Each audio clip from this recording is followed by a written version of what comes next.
قاضی فائد عیسیٰ صاحب کی ایج بڑھے گی، کانسٹیٹیوشنل کورٹ کا چیف بنے گا، بھائی نہیں ہے، یہ باتیں نہیں ہیں۔ یہ چیز ہے جو پھر کورٹ ہم نے دیا بنا کے کہ بھائی یہ وہ ہے جو آ رہا ہے، لے لو، یہ ہم آپ کو دے رہے ہیں، آپ بھی دے دیں، امینڈمنٹ دے دیں، اس سے راضی ہوتے ہیں، آؤ بیٹھے۔ ٹھیک، پھر مولانا صاحب سے باتیں ہوئی، مولانا صاحب اور ہم لوگوں نے مل کے اس کو پیش کیا۔ اب نیچرلی مولانا صاحب نے پی ٹی آئی کو یہ دکھایا ہوگا، بتایا ہوگا، اور اس مولانا صاحب نے کہا بھی کہ میں نے ان کو اعتماد میں لیا، بتایا تھا۔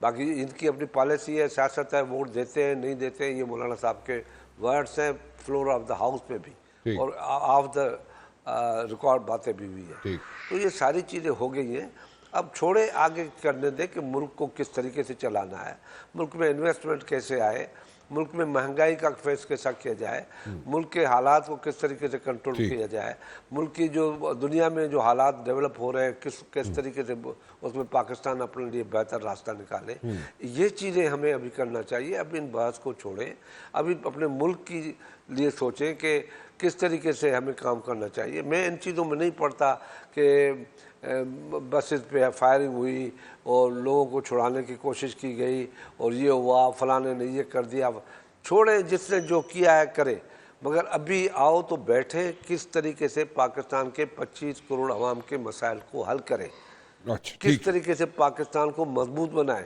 ٹھیک کس ہے، طریقے سے فلسطینی مسلمانوں کے لیے ہم کچھ کریں، کشمیریوں کے لیے کچھ کریں، ملک کے غریب لوگوں کے لیے کچھ کریں، ملک کے لوگوں کے روزگار کے لیے کچھ کریں، مہنگائی کے لیے کچھ کریں، کچھ پیٹرول، ڈیزل، گیس، بجلی سستی کیسے ہو، یہ چیزوں پہ بحث ہونی چاہیے اب۔ ٹھیک ہے، اچھا، بالکل ٹھیک ہے، بڑی اچھی اپروچ ہے آپ کی۔ لیکن مجھے ایک چیز ذرا بتا دیں، 19ویں ترمیم میں آپ نے کہا کہ آپ لوگ بلیک میل ہوئے تھے، تو 19ویں ترمیم میں کس نے بلیک نیچرلی میل کیا آپ کو؟ ابھی وہ آپ کو تاریخ بھی دیکھ لیں، دن بھی دیکھ لیں، نام لینا اچھا نہیں ہوتا مبشر بھائی، آپ دن گن لیں، 19ویں ترمیم کب گئی تھی، کس کے دور میں گئی تھی، کس نے لے کے رکھ دی تھی، کتنے دنوں سے پڑی تھی، وہ آپ کو مل جائے گا۔ کیوں نام اٹھوا کے جھگڑے نئے کرواتے ہیں؟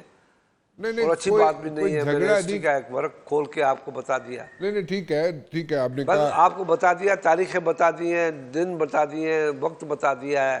19ویں ترمیم 18ویں ترمیم کب گئی تھی، کس سال گئی تھی، کون تھا، کوئی چل، نہیں تھا، کیسے تھا، کیسے نہیں تھا، وہ ساری چیزیں آپ کو سننے والے بھی سمجھتے ہیں۔ تو اچھا، میں نام لے کے کسی کے اوپر کوئی حملہ کرنا نہیں چاہتا، چلیں بات کرنا ٹھیک ہے، نہیں چاہتا۔ 19ویں ترمیم میں آپ لوگ بلیک میل ہوئے تھے۔ مولانا صاحب جو ہیں ان کا ایٹیٹیوڈ جو تھا وہ پازیٹیو تھا، نیگیٹو تھا انیشلی، جب کیونکہ بلاول بھٹو زرداری صاحب ہوں یا آپ لوگوں کے نوید قمر صاحب ہوں، آپ سب لوگ جو ہیں وہ جاتے رہے مولانا صاحب کے پاس اور بڑا فریکوینٹلی جاتے رہے ان کی رہائش گاہ پہ، اور مجھے یہ پتہ چلا ہے کہ ان کے رہائش گاہ پہ جتنے ملازمین تھے ان میں سے آدھے ملازمین تو بھاگ گئے ہیں۔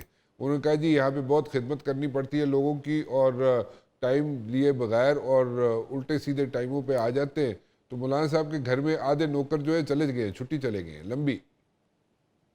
دیکھیں مولانا صاحب ایک سیاستدان ہے، مہماندار ہے، اس کا جو ہے جو دسترخوان بڑا کھلا ہوا ہے، وہ ہماری طرح چھوٹی پلیٹوں میں نہیں کھاتے، وہ دل کھول کے کھاتے ہیں، دل کھول کے وہ کھلاتے ہیں۔ اسی لیے چلے گئے نا اس ان کے لیے نوکر سارے۔ ان